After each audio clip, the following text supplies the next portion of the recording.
It's funny you said about my last name because I learned a few years ago that I had been saying my last name wrong all my life. It just felt like, my life is a lie. And apparently the story behind it. My granddad was in World War II, and apparently his sergeant in basic training changed the way my granddad pronounced his name. And for some reason, the man that I knew is extremely stubborn just went with that the rest of his life. I have no explanation for that. But anyway, we don't have to stay there too much. So my name's Adam. I was born in Little Rock, Arkansas. Moved to Georgia around Atlanta when I was 12. Went to high school in that area, not very far from where Stephen went to school. We didn't know each other then. We only met in college.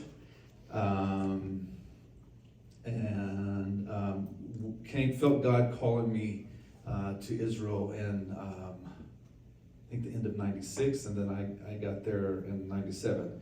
So I had studied political science at Georgia Southern. Went to DC to do an internship, and my prayer was, God, please may you make this clear. If I felt like I was at a crossroads in life, and I said, God, just please be clear. I don't want to miss you.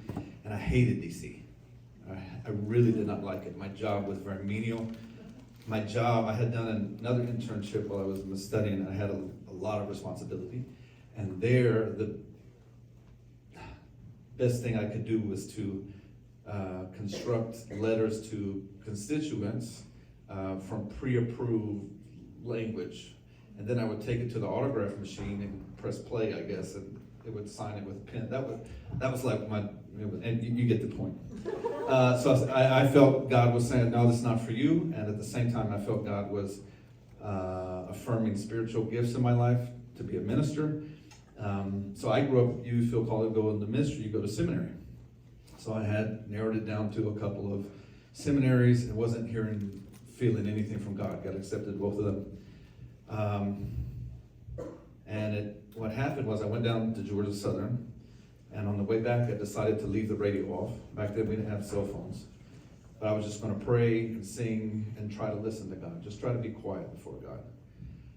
So about an hour into my trip, I felt overcome by this feeling of being unworthy to be a child of God.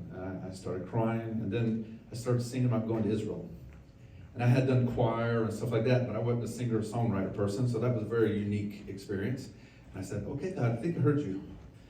You told me where, but doing what? You didn't say, and when? You didn't say. Why? It's because you said so.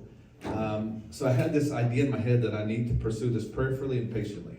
And it could take a long time, or it could be sooner. So I ended up hearing about Hebrew University, school in Jerusalem.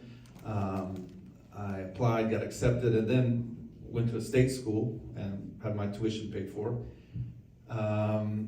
And then all of a sudden I'm going to this private school overseas, and where's this money coming from? And so in the end, I got a full scholarship. Not because I did anything, just because they were giving all the Americans in the graduate school full scholarships. So I said, okay, God, I'm going. And so that was in '97. Went over there, met my wife. We didn't like each other at first. I thought she was mean, and she thought I was a pest. So some of you who've been married a while, you know that those first impressions are correct sometimes. And it is. Actually, have you, who's been to Israel? Oh, wow. Did you go with them? Some of them. Okay. So you heard the name Sabra?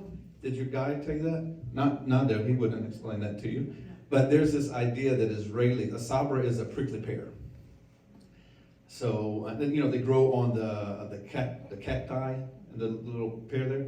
So they say Israelis are like those prickly pears. They're very spiky on the outside, but inside they're sweet. And that's true. If you become friends with an Israeli, it's usually a deep friendship. But they're not going to smile at you at the beginning, which is a little bit different for some of us. So that was, we got married in 2000. And now we have, figure out which one of these is going to work. There we go. Now we have 4 kids. This is think about a year and a half ago. That's me. My wife is right next to me with a scarf. And then, obviously, my son kind of sticks out. He's a clone, actually. He almost literally is. Then my oldest daughter is on the left. Second one is over on this side, and then my youngest is here. My oldest is 20, and she's in the IDF. She serves in a non-combatant role. She had a little bit of a traumatic experience in her basic training in the shooting, so it's just kind of funny to me to imagine her. She started crying. But try to imagine her as a combat soldier is funny. The next one may be, she doesn't know what she wants to do yet. She's checking things out. She wants to do something in the field, and my oldest daughter is in an office, basically, in front of a computer, so who knows what she'll do. My son's latest idea, if anybody has a 14-year-old boy, or you know one, their ideas change like every 2 days. So one of his latest, is one of my favorite ones, is that he was going to be in the most elite Israeli unit. He's going to finish that, use his American citizenship, come be in the SEALs, do that, and then my wife has Irish citizenship, so he was going to go be in the SAS after that. I thought, yeah, well, but one at a time. My oldest in the Army, my second is a senior. My son is 9th grade, about to go into high school. That's how we do it in Israel. And the youngest is finishing elementary school. So that's a little bit about me. I was a student when I went over there. After I got married and started the citizenship process, I worked in a youth ministry for 3 years, worked in a Bible school for 5 years, did a couple of short stints at different places. I was telling Patty it didn't work out too well. And then I started one at Precept Ministries, Israel. You guys familiar with that? Inductive Bible Study, Kate Author. So I ran Precept Israel for 7 years, 2013, 2020. And had the opportunity to do the tour guide course in 2018. I thought, oh, maybe I'll guide one group here and there kind of thing, and continue trying to run the ministry. But towards the end of that course, I said, no, I think this is really what I want to do full time. And the ministry was kind of coming to a close, and I thought somebody else needs to take this to the next level, because I think I've done what I can. So I started guiding right before COVID. So I replaced somebody for a few days, replaced somebody for another day, and then that was it, no more. But I knew that I was so excited about it, knew that that's what God wanted me to do, that I would joke about, oh yeah, great timing, right? But I knew that's what God wanted me to do, so I just did different things through COVID, worked at an archaeological dig and other stuff, and worked in a home, what they call Home for Bible Translators, where they train Bible translators in Israel, and they learn the land and learn the language, and then they go back home. And so for a while, I was guiding them, because they had already been in the country. And I felt like I was the only English-speaking guide in all of Israel working, so that was a lot of fun. I think that's good enough introduction about me. What I don't want to do is to sound like the news. I would like to give you a different perspective. But if that's the way discussion goes, if that's where a question goes, that's fine. That's really fine. But I want you to leave feeling like I heard something different than I hear at home.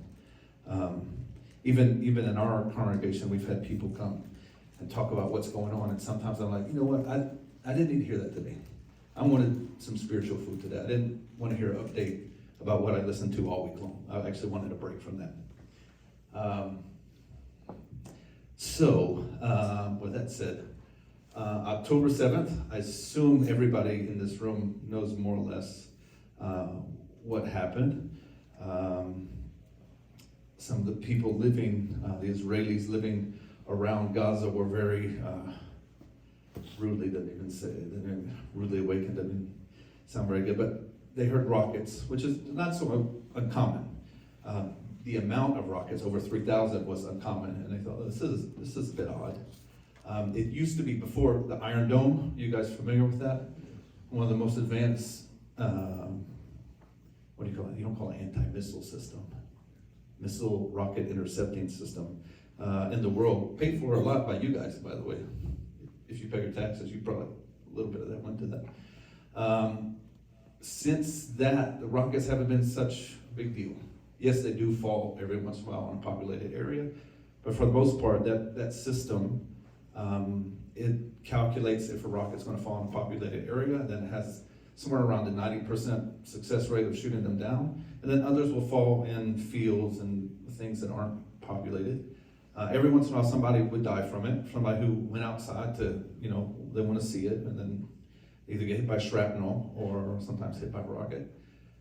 But we kind of dealt with that in Israel for the past, I can't remember when Iron Dome was started, 10, 12 years ago.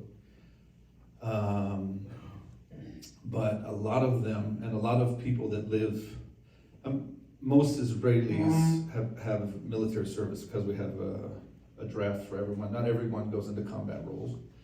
But those that were in combat, and some of you will know, you can tell the difference between what an M16 sounds like and what an AK-47 sounds like. So a lot of them went into their bomb shelters, and then they could hear the bullets. And that's a bit odd. And a lot of them, they all had, in Hebrew we call kitot konanut, like a first response team. Some of them worked better than others. Unfortunately, what the government had done before, the government, a big part of this problem is the government was lulled into thinking that Hamas just wanted to take care of Gaza. They didn't really want a conflict with Israel, and so they didn't really have to worry too much about Hamas trying to break through the fence. They would shoot rockets every once in a while for their own reasons, but weren't real concerned about them coming through the fence. So what they did, what they were concerned about were gangs, but illegal activity in the area and people stealing weapons. So they gathered up a lot of the weapons from these groups and locked them away in armories, in their kibbutzim, in their villages. But what happened was, in some of these villages, the Hamas terrorists were able to get inside the village, and they had maps. I'll tell you about the maps in a minute. They had maps of each village, and they knew where the armory was, and they were able to get to the armory before anyone else could. So a lot of times when these guys were running to grab the M16, they had terrorists already waiting for them. And one thing that happened when a lot of the Israeli forces were trying to mobilize is that nobody had realized how deep they had gone already.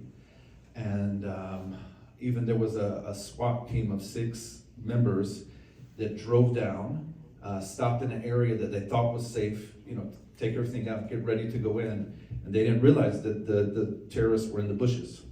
And even their SWAT, if you don't have your gear on and you don't have your gun ready, not a whole lot you can do with 15, 20 terrorists shooting you with AK-47s. So that was kind of a pretty common thing. One of the things that they did before, Israel, when Israeli goes into the army, they do a series of tests and interviews, and they're placed in a unit. They get a little bit of a choice, but they go to a unit that the army thinks they'll be good for. So it's like job placement. And they've also found things that they think women are better at than men, and vice versa. And few of the things they think women are better at, one is instruction. They found, this is a big surprise, that 18 and 19-year-old boys will listen better to 18 and 19-year-old girls than they do 18 and 19-year-old boys. Surprise. If you can imagine that. So a lot of the instruction, almost completely, weapons instruction is done by female soldiers. And another thing that's almost exclusively women are these young women who watch the cameras. They're called like observers. There's a fence, very expensive fence, and also an underground fence that goes around Gaza. And these female soldiers watch the screens. It's very stressful and very difficult, if you can imagine, just sitting in front of the screen your whole shift. And they had been, they don't have a lot of authority. So what they think they do is they observe and they write. And they would let their comments, put it right into the computer, and then it would go forward. And it got to the point that one of their supervisors at one point, and this is an isolated event, but it kind of sums up what was going on. He told them, if you guys keep, that what they were saying was there's weird things going on. There's a little bit of mobilization. They're coming and they're observing things that they didn't do before. And they got to the point that one of their commanders told them, if you guys make one more comment, I'm going to court-martial you. Look at that in retrospect. It also got to the point that it went all the way up, and the head of the Israeli intelligence met with some others, and they said, we think something's going on. And he said, like, rubbish. Basically, that's ridiculous.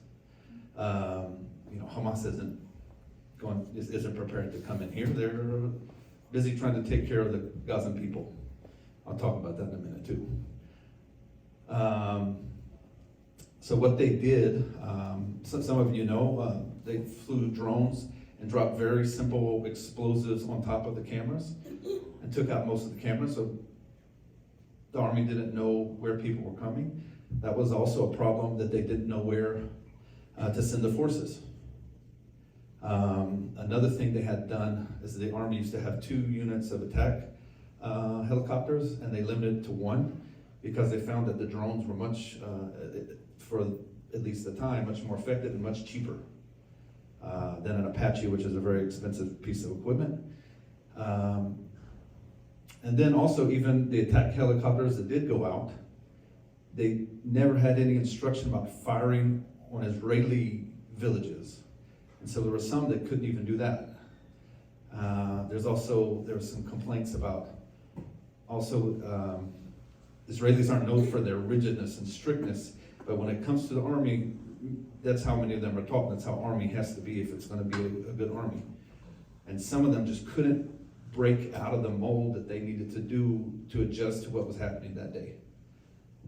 To the point, I'll give you an example, and this is an example I heard on the TV, was that it was already, the whole day had gone by, and they were at the end of the road, and they knew there were terrorists down at the other end, and it was dark, and a bunch of different units together, and that was another thing, a bunch of different units together. Nobody knew who was in charge of who. But they told this one guy in the Humvee, hey, turn your Humvee around and point it that way so we can see. He said, well, I'm not a driver. Didn't mean he knew how to drive. He wasn't a driver in the army, so he didn't have permission. Sometimes you have to break out of that to adjust to a situation. And Israel, that's supposed to be very good at that, failed on that day. There are other things, but those are some of the answers to how did this happen. Israelis are shocked just as much as anybody else. How did our army fail so miserably on this day and do what they failed to do what they're supposed to do. There were also some soldiers that were sent to another area that should have been there, and a couple other things, but those are kind of some of the main ideas that I've read about and I've seen. If you know about what happened, I don't feel like I need to talk about it. Like if I need to convince somebody how bad it was, we can do that. But tell me no, or we're good. It was awful. That was the most Jews have been killed in one day since the Holocaust. And I wish it was only killing. Is that enough? Okay. Yeah, it was bad. Robin had shown me this article about, and I had heard a little bit about before, about this idea that Israel staged it all, and it didn't happen. Israel staged it so they could go in, they could kill Palestinians. By the way, the whole idea of this genocide, if that's true, Israel's doing a really bad job, because the population has gone in 1948 from about 700,000 to 2.4 million in Gaza. So if Israel's trying to commit genocide, they're doing a really, really bad job at it. A little bit of sarcasm. But the whole idea, what's crazy about that, and people who believe that, is that it's Hamas who filmed themselves. We do have Israeli cameras in a lot of these villages and stuff that you can see them coming in, and I've seen a lot of that footage. But most of the footage was that these guys, they gave one guy with a GoPro in every unit. And there was something around 3,000 terrorists that went in at first, the first wave. I'll tell you about the waves in a minute. And they filmed it, and then they put it online. There was even cases of them taking a phone of a family, opening up their phone, put it on Facebook Live, and filming what they were doing, and then their family members seeing what was happening on Facebook Live. But they're filming it. It's not, truth in our society today is almost, what do you call it? I don't want to say multiple truths. Everybody has their own truth, but in the end, there's one truth. So that I told Robin I could get upset with those things, but it's not really worth. People deny the Holocaust still to today, so that it shouldn't be surprising that somebody's going to come up with some crazy idea about that Israel did it, or there's even that America did it. Like, that makes a lot of sense. I mentioned the 3 stages. So first you have the better trained terrorists that went in and shot. Then after them you had what I call the thugs, guys that came in, didn't really have guns, but had like kitchen knives and stuff. And they also kidnapped people and took them back and did the other stuff. And then because it took Israel so long to respond, and what happened was, actually, I talked yesterday, and the PowerPoint wasn't working, but they're actually, I've got some good, at least, slides here to show you. So, just to give you an idea of our neighborhood, where I live. So this is Israel. It doesn't have Golan Heights as part of Israel, but well, that's fine. This little thing right there is Gaza. This is the West Bank, and then this is Lebanon. This is Yemen. You guys know what's going on in Yemen. I think I read today that America and Brits had also done some more, I think, shooting missiles in. Qatar is also an important player in this, but the main player is Iran. I have a friend who lived in Gaza for many years. He's an American, and I've been there to visit him a number of times. He would bring Palestinian babies who needed emergency heart operations into Israeli hospitals. They would do the operations, recover to a certain extent, and then go back home. And that was his ministry. When Hamas took over, they told him, "You're going in and out too much. You need to leave." So he was kicked out, and actually it was interesting, his ministry expanded. It used to be just kind of Gaza, and then he started going into Iraq and different places around the Middle East, and even to some of the Uzbekistan and some of that area. And his mission, what he felt he was really supposed to do, was to help Israel be a light to the nations by bringing these Muslim kids into Israel and kind of like a ministry of reconciliation. But I interviewed him, I think a year ago, and he said, Adam, and this was right after the Abraham Accords, with Israel and United Arab Emirates here, and a few others. And he said, Adam, it's really not correct to refer to the Israeli-Arab conflict anymore.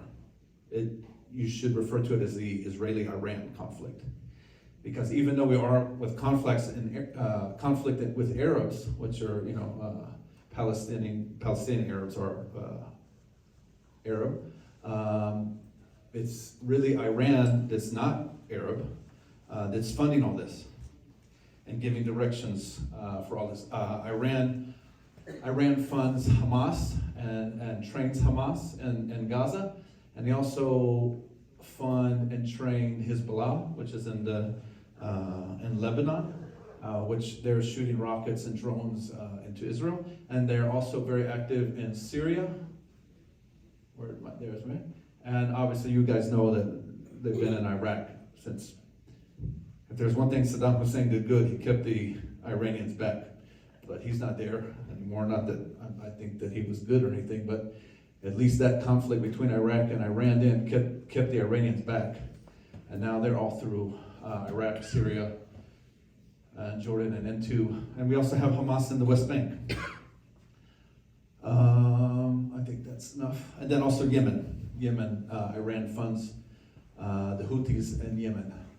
Qatar is a very interesting country because they play both sides of the fence. They're friendly to the West on one side.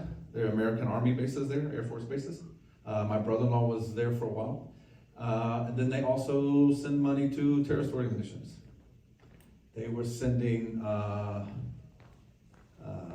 briefcases of cash through Israel. This was something that Netanyahu had allowed into Gaza, and that was funding their tunnels. And it's really interesting now, there are a lot of cases where the Israeli soldiers are finding these stashes of even Israeli shekels in these Hamas homes. And I think I saw one the other day, they found a stash and it had a couple of other currencies, but it was 15 million shekels. That's about, divided by like 3.7, that's something like $4 or $5 million. I think, man, if I was a soldier there, I don't know if I could stand up to that temptation of taking the terrorist money, but anyway. We talked about that a little bit. This is a great probably one of the best websites. There's no pictures of it. Like if you were to have pictures, it doesn't have any pictures, but it has each one of the red dots. I know it's small, but just taking that little picture and blowing it up. Each one of the red dots is where someone was killed on October 7th, and you can go in and see a name. And each one of the black dots, which is harder to see how this is someone who was kidnapped. And it's interactive. You can go in to see like what happened in that area, which I think is very informative. Okay, so the first day, about more than 3,000 rockets, more than 1,200 murdered, 240 kidnapped. I think they were more successful in kidnapping than they thought they were going to be. I don't think they had prepared a lot of cells underground to hold captives. So what they had to do in the end is they just gave them to families. And a lot of the kidnaps that have returned to Israel, some of them were underground for a little bit, but many of them were kept with families. They didn't. It's not an easy time for them there. And the 136 captives that are still there have been there for, I think, 108, 109 days. And we've seen pictures of some of them. I have a couple here. And on that day, more than almost 5,000 injured. This is another picture. I think this relates only to the rockets. And so the blue dots, you don't see all the blue dots. Did I did a bigger map of Israel? No, I didn't. Okay, I live somewhere over here, very far away. But on that first day, we had 2 sirens.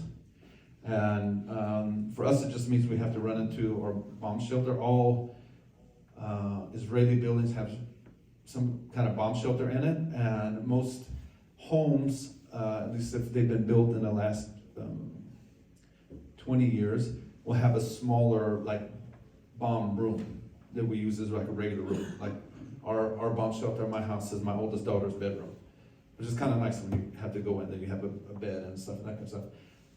By the way, when everyone around Gaza ran into their bomb shelters, their rooms and their homes,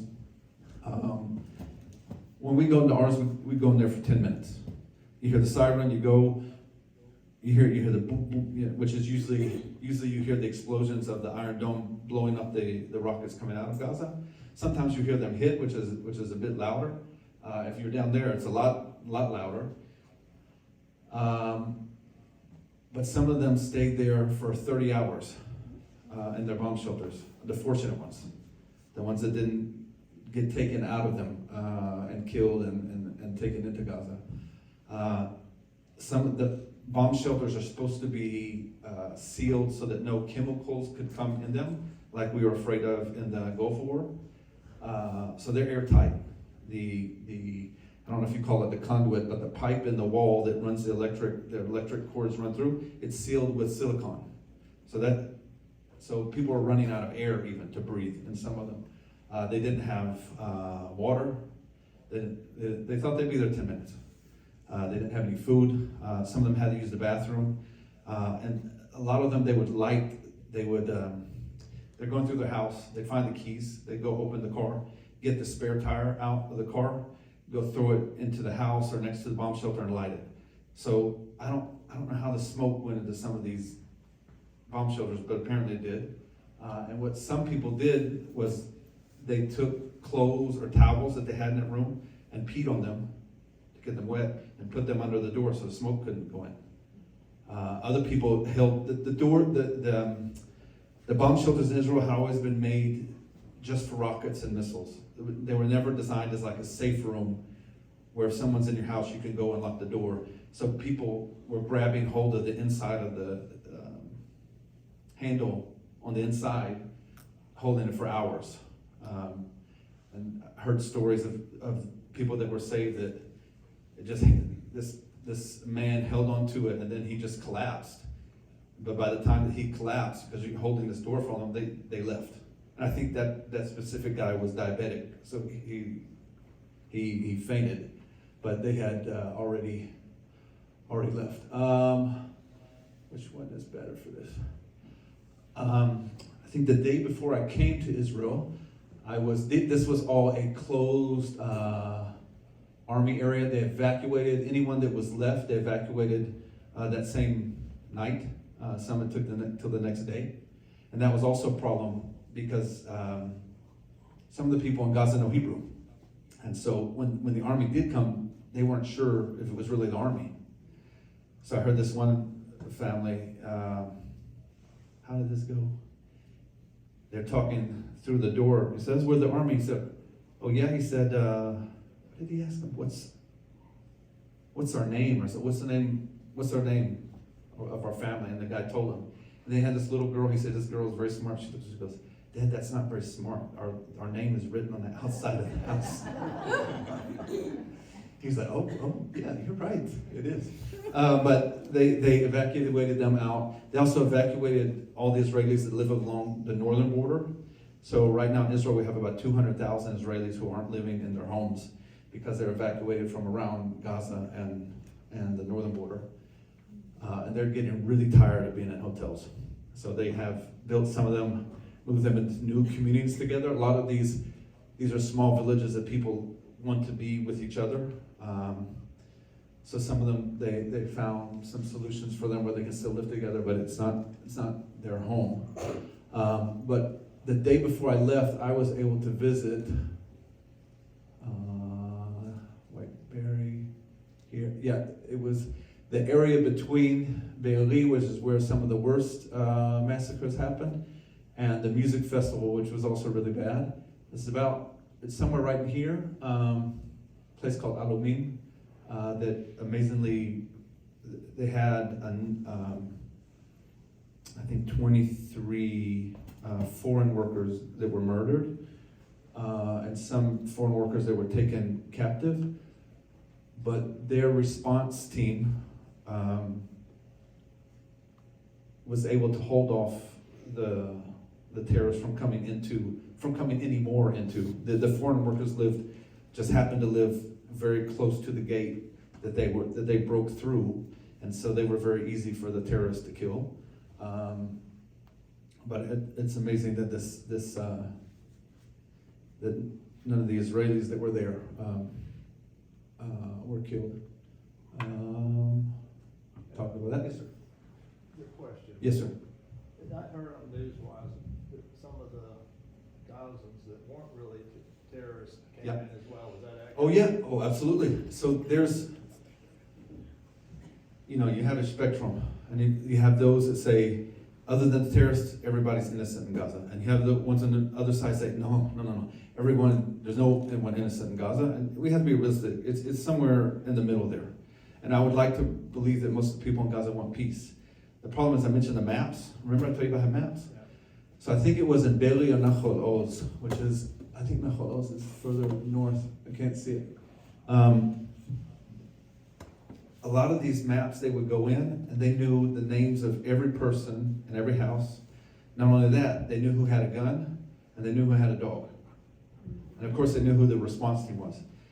And the only way that we understand that they got that information was from the Gazans who used to work in those villages.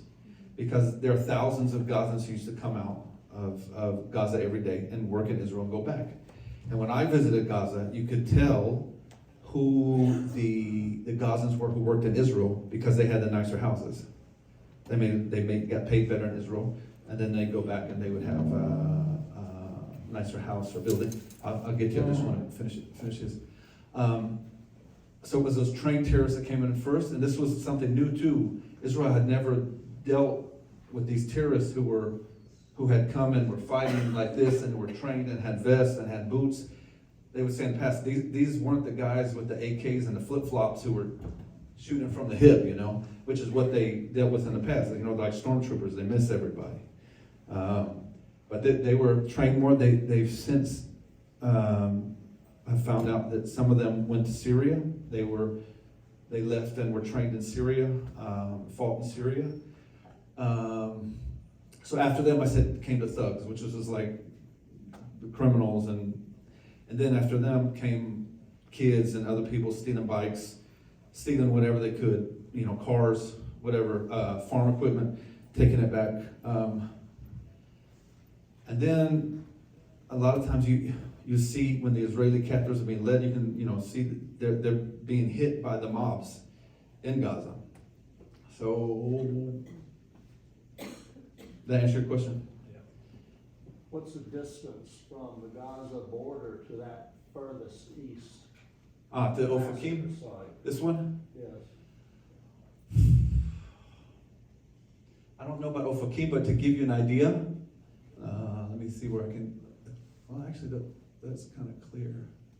One of these I could read the names a little bit better. No, this one's better, I think.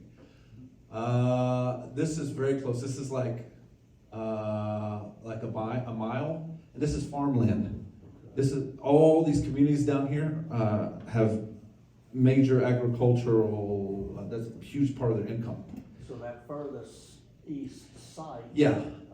Did terrorists actually get that far, or was that rocket? No. This, for the big thing, we don't really care too much about the rockets. They didn't do. It was more like a smoke screen.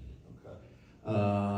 I don't know if anyone died from rockets on that day, and nobody really.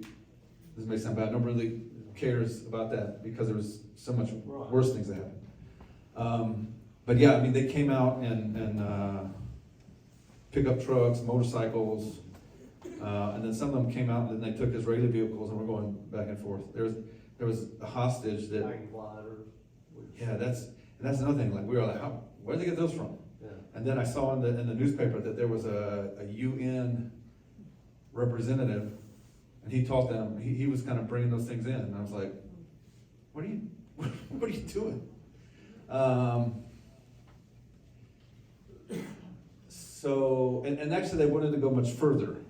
One of the really odd things is this music festival, which I'm going to go back, which is here. Which is right, where is, it's Bailey, music festival's right here. It's kind of like a trance festival. It's not my scene. I doubt too many of you go to those either. Anybody get stuck in the mud and Burning Man, was that you? It's kind of like Israeli Burning Man, but they're very well organized, and they don't announce where the location is going to be for like the day before. So Hamas didn't know about it. And their other location was in a safe place. But what's kind of weird about that, and it's something I realized when I went down to visit, that let me find Alomim. So this is where I visited. This was a religious kibbutz, and by religious, those of you who've been to Israel, which was most of you, you saw some of the religious there. These aren't the black and white guys, these are the guys with the kippahs. And it's interesting, the religious a lot of times will say that keeping the Sabbath saves us. I'm sure they mean that in a spiritual way, like God honors them by keeping the Sabbath, but it's also a very practical way, because they're not moving around, they're not going to parties on the Sabbath, they're not going out where a suicide bomber might look for them. But what was interesting, I think, because there were thousands of people, and these are all very small communities. Even the cities here, Dahlonega, which is here, it probably has tens of thousands of people. It's not a big town. And also with Ofakim, and there's another one, I think, Focht, this one. It's a little bit bigger. But these other ones are like hundreds of people. They're small communities, 200-300. So I think a lot of the terrorists went to this festival area and didn't make it to some of these other places that were, so in a weird way, the festival area kind of, is bad to say, but some of these young kids basically saved some of these other communities, because all of a sudden the Hamas sees like easy prey with no fence around it, and they had some security there. There were some, police there that we paid, but they can't do anything against, tens and I don't remember how many terrorists came on the music site, but they definitely weren't ready, and Israel at all wasn't ready for that. So what was happening that day is that all these places thought they were experiencing isolated incidents. And they were calling the police and calling friends of the army, where's the army, where's the army? And there's one, I see it, I'm going to get to. There's one of these places where the head of security was a young woman, and I think they did articles about her all over the world. And she said she called them. I was like, send army, send army. They said, how many terrorists do you have? I said, I see about 30. She said, well, your neighbors have 80. So we can't send anybody to you. And if you see some of the towns, you'll see some of the helicopters there. And some of the helicopters did get to the other areas.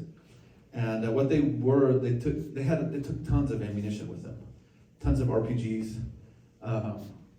Interesting thing, they had a lot of North Korean weapons, which is interesting. I don't really know how they get, and South Korea has confirmed that, but we even knew that before South Korea confirmed it, because they had, there's a thermal RPG that looks about the size of a football, and you can detach it from the RPG and just use it as a grenade, and you throw it into a room, and it will elevate the temperature in the room to about 3,000 degrees Celsius instantaneously. So you can imagine the damage that does. I think that will, did I answer your question? Yeah, I have another question though. Okay. You said that the private gun owners, Yeah. their weapons had been taken. No. Oh, no. That's not what I meant. Okay. In Israel, it depends where you are. Talk about gun ownership. It's a bit very different from here. Here you can go pick up a rifle at Walmart, but you have to go get a special permission to have a concealed carry. In Israel, you can't get a rifle unless you're unless you live in a very dangerous area. Not a rifle, I mean like an M16 or an automatic weapon. We don't really deal so much with like hunting rifles and that kind of stuff, because that's not very common there. There are a little bit. But most of your private weapons are going to be pistols, and there is no concealed permit. I just completed it. You do your license, and that's it. And it's probably going to be concealed most of the time, but it doesn't. You just have to declare it. Like anytime I go to a mall, and those of you who went to Israel, you remember getting checked sometimes when you went someplace. I have to show my license everywhere I go. But it was the response teams that they didn't want to take their weapons, but they wanted to prevent them from being stolen. So they locked them in an armory that they had the key to. But on that day, they couldn't get to them. That was a problem. And the problem was those were places where the fence was broken or the main gate was broken, and then they could come in with the cars and different things and get a lot in there. This one, Nahal Oz, or I can't remember where it was, where they had this young woman who was the head of security. A lot of these places, the electricity fell. And when they were running, everybody's, especially, most people are hiding in their bomb shelters, but you have the response team that's running around, and she sees one of the members of the response team running the opposite way of where she's going. She says, "Where are you going?" He said, "I'm going to go turn the electricity on." She said, No, you're not. Come with us. And that decision actually saved that thing, because what happened was, you've probably seen the videos of the big yellow gate. Because it's not I can't think of anywhere I've seen a gate like that in the States, but it's a large yellow gate that a car cannot move in, a person could crawl over it. But sometimes the terrorists were able to attack at a point where an Israeli was coming in and they opened the gate, or they were able to get around it and then open the gate from the inside. And so by telling this guy not to turn on electricity, that gate remained locked and could not be opened. And she's made some other good decisions that saved their community. But they didn't take their weapons, but it was a mistake to put them in a central location. Yes, sir. Listening to you talking and everything, is that the intelligence on Hamas side? Yeah. Obviously- That they did. That Hamas did. Yeah. Yeah. That did, no, the way that it was executed. Yeah. Laid out. And then you take the response from Israel. So what is the confidence level in Israel on leadership right now? Poor. Is there anything being done? Well, I say nobody. There are some that would like to replace Netanyahu right now. But you don't really want to replace your leaders right in the middle of the war. It's like you give the victory immediately to the other side. His ratings are really low right now. His party, we don't vote for a single candidate in the States, we vote for a party. We have, every election we have over 30 parties. And then what happens is, usually the biggest party builds a coalition of at least 61 out of 120. They have 120 people in the Israeli Congress or Parliament, however you want to call it. It's called Knesset. And so one of the problems with this government is that he took some very extreme parties that he said in the past he would never take them into the government, but it was his only way to remain prime minister. So there's a lot of internal things that have kind of led up to this. Yeah. But with the allies, I mean, I won't go as far as say the failure of intelligence on Israelis. Yeah. No, you say it. We know it. If you think about the allies, I mean, you would think that information of what was going on, you would hope. Apparently, I had heard this kind of more secondhand that Egypt warned Israel. And Israel kind of said, no. But also, Hamas kept their lips shut. Yeah. And there were certain decisions. What some of you remember the 1973 Yom Kippur War, Day of Atonement War in Israel. That was a major intelligence failure that they didn't recognize that the Egyptians were coming. So after 73, the whole intelligence was redesigned. And there was a new unit started, which today is the biggest unit in the army. There were just really bad decisions made on part of the intelligence. One, because they thought Hamas was not concerned with trying to come into Israel, so they quit listening. They quit listening to certain frequencies. But that stuff wasn't being taught over cell phones, and Hamas has a landline in their tunnels that they can communicate. To get to them, you have to stick someone in the landline and then clip the line and then be able to run that line out. So it's pretty difficult to get a hold of it, but it's ridiculous. I mean, it's like sometimes we see something amazing and say, oh, that's amazing. Only God could work that out. Sometimes you see something really bad, like this, And in the Bible, we have this thing of God hiding his face from his people, and then something bad happens. So this is, and that's how a lot of times we talk about the Holocaust, that God hid his face from his people. And I would say he did the same thing on October 7th. Because you have so many crazy, amazing stories that you hear of how Israel stopped something or this and that, or how terrorists do stupid things a lot of times and blow themselves up. And you say, and then there's things we don't even know about. And from a spiritual perspective, that's how I explain it. That God, on that day, God hid his face from his people. Why? I don't want to speculate too much. I don't want to be that guy that says this is why God let that happen. But if you believe in a sovereign God, then somewhere along the line you have to believe that he let that happen. And throughout the Bible, that God lets Israel's enemies defeat them, take them into captivity. A lot of times it's a lot worse than this situation. That's hard to say when you live it now. Yeah, especially because it's being recorded. I don't want to go too much. Actually, you know what? Can you pause it for a second?